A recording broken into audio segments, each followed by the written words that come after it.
Police report. Police report. Sa police report.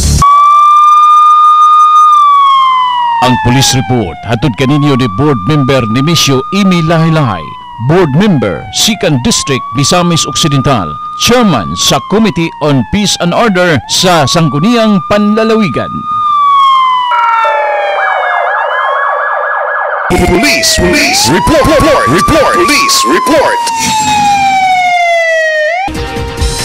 Sa police report, 38 anyos, sikop sa drug buy-bust operation sa barangay San Antonio, Ozamis City. Anong detalye ni Johnny Tommy.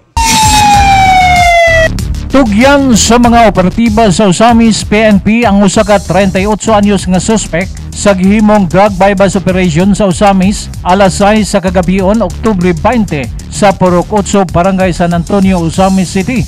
Napalitan og usa ka sachet sa gitong shabu ang suspect sa nagtakubang parokyano nga miyembro sa Ozamis PNP.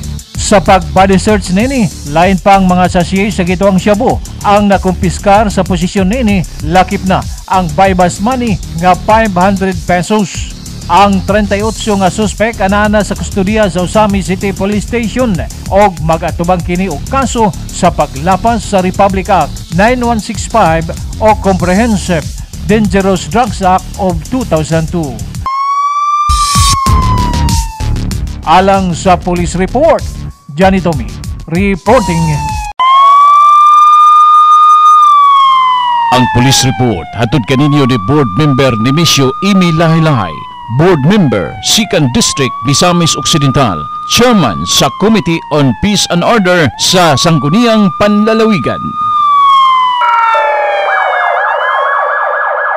1 TV Patrol.